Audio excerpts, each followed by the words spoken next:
Oi pessoal, sejam bem-vindos a mais um vídeo da Prova Técnico. Hoje, gente, o conteúdo é prático. A gente vai aprender a resolver alguns tipos de questão. Então, queria dizer para vocês que no final desse vídeo, vocês vão estar em condições de acertar mais questões no vestibulinho da ETEC. Então, já é um conteúdo mais prático que, de fato, já vai ajudar a vocês a chegar mais perto do sonho de passar na ETEC. Então, bom, para quem não me conhece, eu sou o Gil, um dos fundadores do Aprova Técnico. Meu objetivo aqui, gente, é ajudar vocês a conquistar essa vaga que vocês sonham aí na ETEC. A gente já ajudou muitos amigos, alunos aí na nossa história, eu e os outros fundadores do Aprova Técnico, e agora o nosso objetivo é ajudar vocês, tá bom? Então, vamos lá, vamos pro vídeo. O tema de hoje é: saiba como resolver as questões mais difíceis do vestibulinho da ETEC. E aí, gente, de onde vem esse tema? Queria explicar para vocês que a gente, há um bom tempo aí, já vem ajudando alunos. E no final do ano passado, a gente, para ajudar na correção da prova, a gente fez uma coleta. A gente fez um formulário para várias pessoas poderem colocar lá as respostas que colocaram na prova e ter a sua correção imediata no e-mail. E depois, com esses dados, a gente pôde fazer análises, dizer para as pessoas se ele estava acima da média ou não, uma série de comparações muito interessantes. E esses dados também serviram para a gente analisar e ver como que foi a prova, assim, que questões o pessoal acertou mais, qual que eles acertaram menos. E foi muito interessante, porque a gente viu e falou, puxa, essas questões aqui são as questões que o pessoal mais erra, né? São naturalmente, então, são as mais difíceis. E, e isso é muito interessante porque a gente começa a olhar e falar, puxa, qual que é a dificuldade maior na prova? Para que a gente possa, nos nossos conteúdos, ajudar vocês a ir melhor e conseguir acertar isso. Então, esse conteúdo de hoje veio dessa ideia, desses dados, dessa estatística que a gente tem aqui na Prova Técnico e com certeza vai ajudar vocês a ir melhor na prova. E aí, esse tipo de questão a gente vai fazer então uma análise, daqui a pouco eu vou até colocar na tela, vou fazer a resolução da questão com vocês, de 3 questões, das 3 que mais foram erradas na última prova, na prova que aconteceu em dezembro do ano passado, que é uma excelente referência do nível de dificuldade, do tipo de questão, de tudo que a gente espera que venha aí para as próximas provas. E quem erra, gente, essas questões que a maioria das pessoas erra, o que acontece? É o mais comum, né? Então a maioria erra. Nossa estatística diz aqui que mais de 80% das pessoas erraram essas 3 questões que a gente vai apresentar para vocês. Isso é um número muito alto. Então, quem errar, que é o mais comum, o que vai acontecer? Quem erra esses tipos de questão acaba concorrendo com a maioria das pessoas. Então, você até pode atingir uma nota razoável acertando outras questões, as mais fáceis, umas médias, mas você tende a concorrer com a maioria. Então, quando a gente trabalha esse tipo de conteúdo que a gente vai trazer hoje, é para vocês perceberem que vocês têm condição de acertar essas mais difíceis. E quando você acerta essa mais difícil, aí você consegue um diferencial.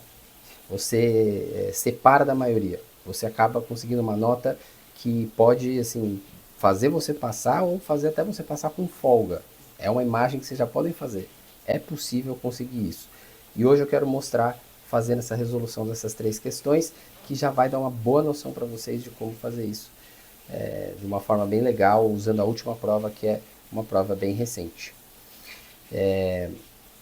E aí a gente, analisando essas questões, percebeu um ponto em comum, muito interessante, porque são 2 questões de matemática e uma questão de história.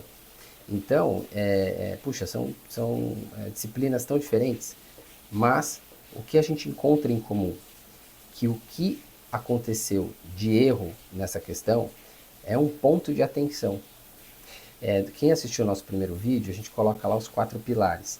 E um dos 4 pilares da aprovação é essa atenção para você identificar o problema e reduzir o problema, para que você possa focar, o problema de uma questão, né? Para que você possa focar ali só naquilo e conseguir perceber aonde que está o erro e aonde que está o acerto. Então essa calma, essa paciência, essa atenção para você conseguir fazer isso, a gente percebeu que nessas 3 questões faltou para o pessoal que errou.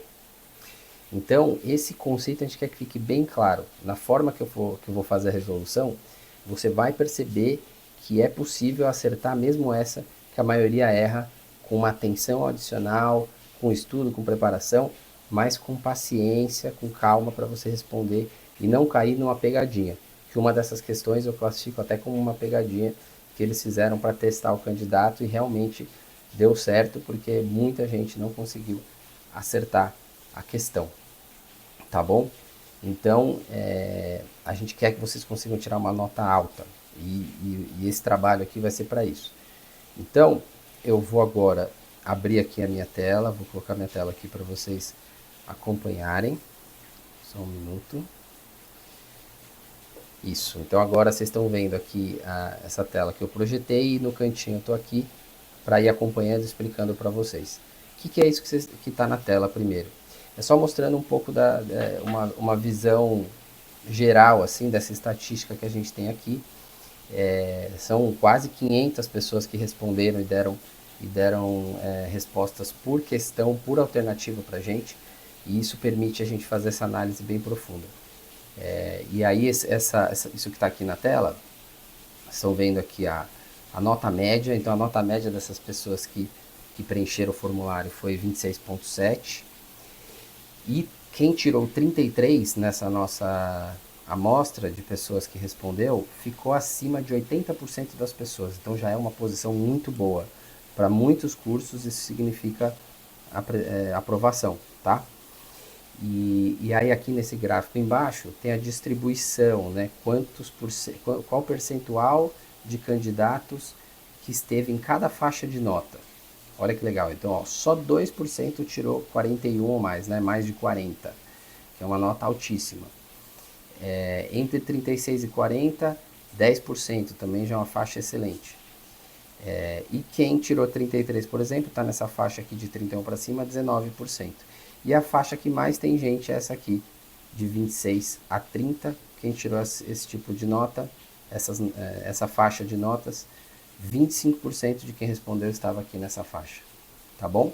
Então isso é só para dar uma noção geral para vocês desses dados que a gente tem, mas agora a gente vai caminhando para a parte prática. Primeiro aqui eu mostro para vocês essas 3 questões que são as que mais tiveram erros nessa nossa base de dados aqui que a gente conseguiu. A questão 10, a 11, essas duas são de matemática, e a gente vai passar uma por uma, e a 38, que é uma de história. Então você vê que a questão 10, só 19% aqui responderam a D, que é a correta. Então, você vê que teve 3 respostas que teve mais gente que colocou. Ó, 19,5% colocou A, 22% colocou C e 26% colocou E. Então, realmente foi uma questão difícil, o pessoal respondeu alternativas bem variadas e pouca gente, de fato, conseguiu encontrar aqui a resposta certa. Na 11, 17% apenas. Então, aqui, essa que eu classifico como pegadinha, dá pra ver, né, ó. De longe, a alternativa D foi a mais respondida, 34%. Então aqui teve uma pegadinha que induziu muita gente a colocar D, mas a resposta certa de fato é E. E a questão 38, que é de história, só 13% acertaram. E aí vocês vão ver, a gente vai passar alternativa por alternativa, vocês vão perceber como que os detalhes fizeram a diferença aqui nessa questão, tá bom? Então vamos lá para as questões. Vou deixar um espaço aqui para eu rabiscar, que eu vou fazer a questão aqui junto com vocês. Então, a questão 10 e a 11, elas são relativas ao mesmo texto. São duas de matemática, mas que tem um texto anterior. Apesar do texto, na questão 10, ela é muito fácil de você ir direto para os números para fazer a questão, tá? Então a gente vai ver isso pelo enunciado. Então, considere os números destacados em negrito no texto e assinale a alternativa que apresenta em notação científica, que quase toda a prova cai uma questão com notação científica, o seu produto. Então, o produto é a multiplicação dos dois números. O que ele quer, então? Pegar os dois números em negrito, quer que você multiplique um pelo outro e encontre qual dessas alternativas que representa esse número em notação científica. Pelas alternativas já dá para ver o que é a notação científica. É quando você tem um número entre 0 e 10, né, entre 1 e 10, e multiplica por 10 com a potência da quantidade de casas, sejam decimais ou seja a casa do milhar, do milhão, quantidade de 10 multiplicados para você chegar no número. Então, a gente vai fazer isso aqui agora. Então, vamos lá. Quais são os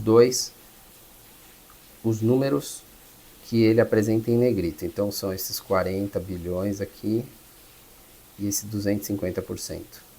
Então, vamos fazer aqui na direita esse cálculo. Então, aqui, ó, 40. 1, 2, 3. Então, 40 mil, milhão e bilhão. Certo? Então, aqui tem um zero, aqui tem mais 3 zeros, aqui tem mais 3 zeros e aqui tem mais 3 zeros. Então, você tem 1, mais 3, 4, mais 3, 7, mais 3, 10. Então, esse número quer dizer 4 vezes 10 elevado a 10. Então, já tem aqui a notação científica do primeiro número. O segundo número, 250%, que é igual a 250 dividido por 100. Então, também tem que entender de porcentagem para essa questão. E aí, aqui é uma conta muito simples, você corta 0 com 0, você põe aqui uma vírgula e consegue cortar esse último zero. Então, é 2,5. Nem tem multiplicação de 10 nesse número.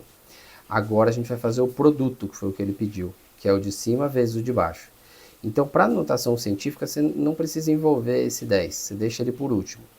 Então, você sabe que você vai ter que fazer aqui ó, o 2,5 vezes 4. Que dá 0, vai 2 aqui em cima, 4 vezes 2, 8 mais 2, 10.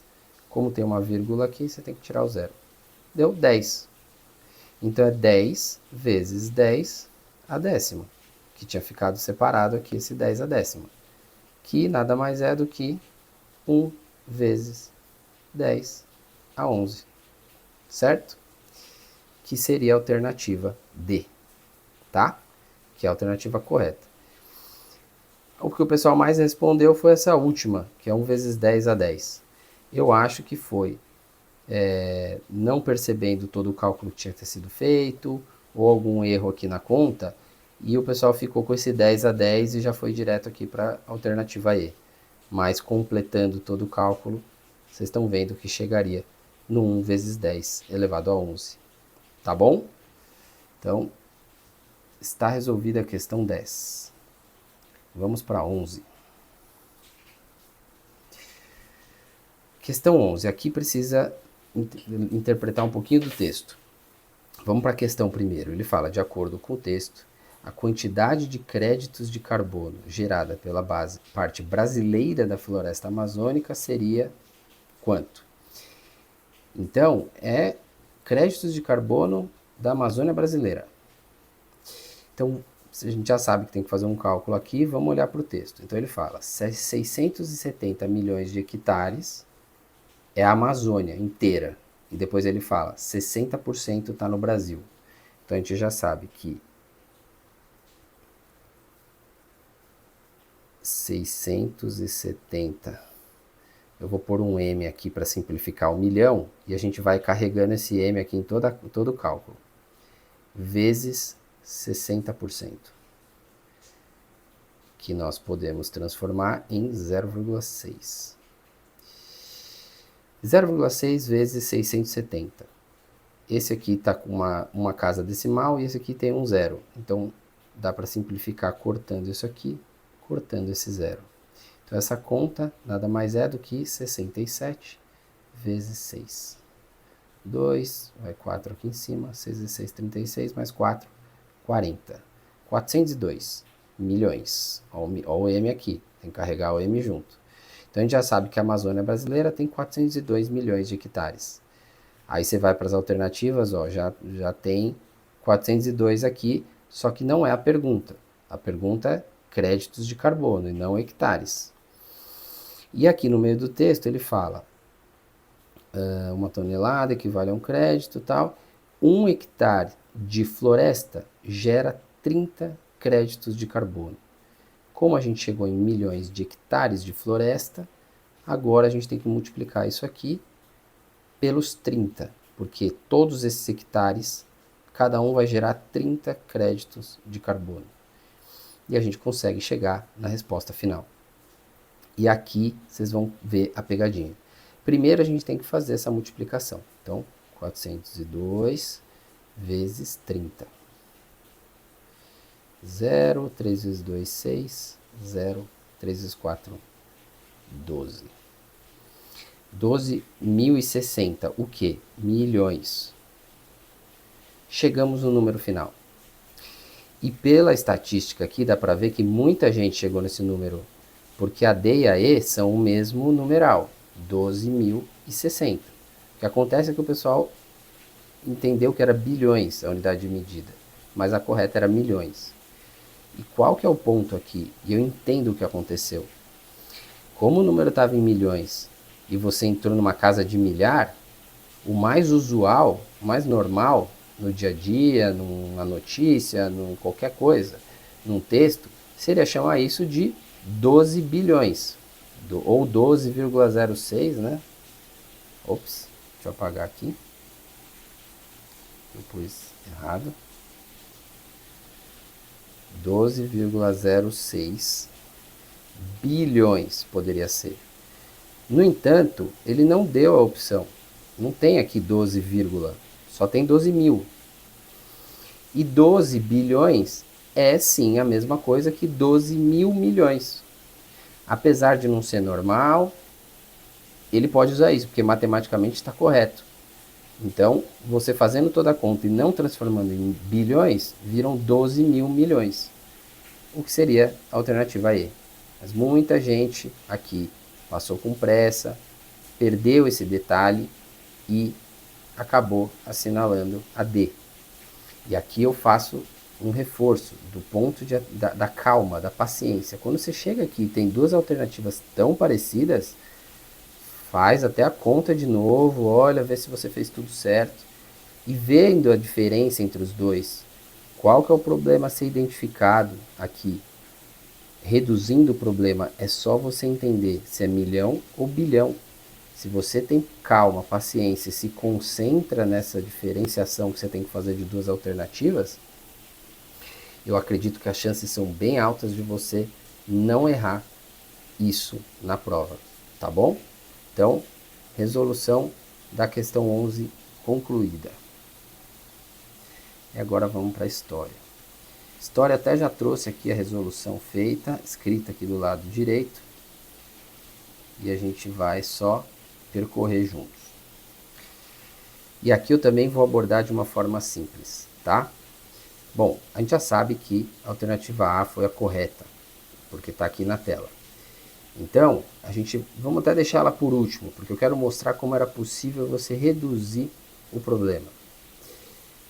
Vejam que o texto fala, ó, 1839, foi desenvolvido um processo que estabiliza a borracha, impedindo seu derretimento. Isso provocou uma inovação que liderou uma demanda massiva por borracha. Então você já sabe que lá no século XIX, 1800, a demanda de borracha foi muito alta.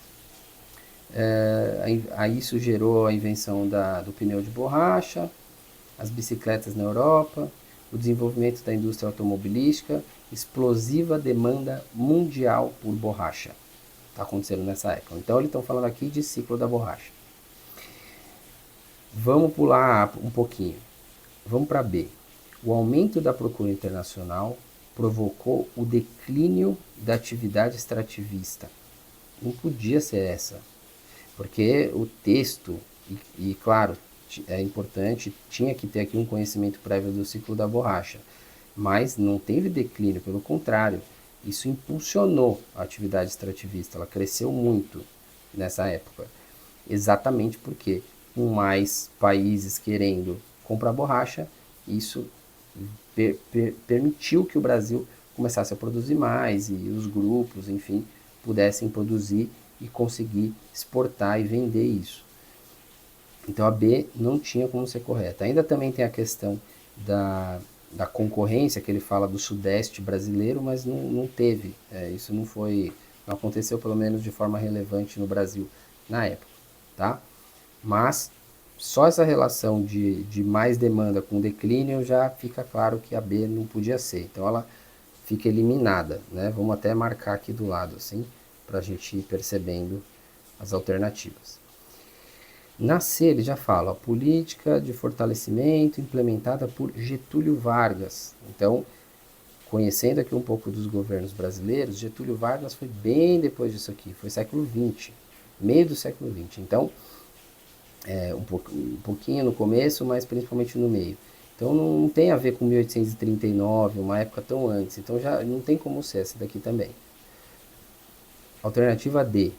O ápice do ciclo da borracha coincidiu com a introdução de capital estrangeiro no governo Juscelino Kubitschek, JK, também bem depois dessa época. Então essa também não podia ser.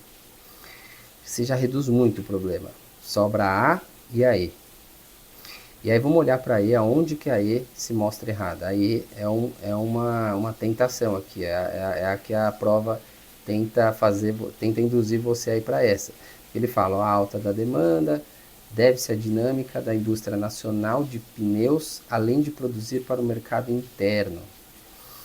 Não é mercado interno. Então quem tinha esse conhecimento do ciclo da borracha, até o texto também foca um pouco mais no internacional, a grande ápice, grande força do ciclo da borracha era o mercado externo, era a exportação. Então, no final ele fala, também exportava para os Estados Unidos e tal, que leva a questão para a exportação, mas quando ele fala de produzir para o mercado interno, isso não é característico do ciclo da borracha no Brasil. Então, essa também seria incorreta. E a A, naturalmente, está correta porque ela só cita fatos verdadeiros. Então fala que coincidiu com a seca, quem tinha esse conhecimento do ciclo da borracha sabe que teve essa coincidência e que trouxe muita gente que não estava conseguindo sobreviver ou ter uma atividade econômica no Nordeste, foi para a Amazônia para aproveitar esse boom, esse crescimento, essa dinâmica toda que estava acontecendo do ciclo da borracha na região, na época do ciclo da borracha lá na Amazônia. Então, a A seria a correta, tá bom? Então, aqui também ressalto, né, deu para ver o quanto que uma atenção aos detalhes, reduzindo o problema, ajuda muito a responder uma questão que essa aqui foi a questão mais errada que a nossa estatística percebeu da última prova, tá bom? Então, pessoal, vou voltar aqui para mim, a imagem. Fico muito feliz aqui de poder trazer esse conteúdo para vocês. Tenho certeza que vai ser bastante útil vocês com outros conteúdos que também a gente vai trazer para ajudar. Dar uma condição maior de vocês acreditarem e terem preparo para resolver essas questões que são as mais difíceis. E isso dá para vocês uma oportunidade de ter uma nota bem melhor, se destacar, se diferenciar e alcançar o sonho de passar na ETEC. Então, fico feliz e tenho certeza que vocês, hoje com esse vídeo, já deram mais um passo. Então, obrigado aí pela participação de vocês. Se gostaram, por favor, deixem um like e se inscrevem no canal para acompanhar os próximos vídeos, que a gente vai trazer mais conteúdo aí para vocês, para ajudar vocês aí no caminho para aprovação na ETEC. Tá bom? Então, obrigado, pessoal. Tchau, tchau.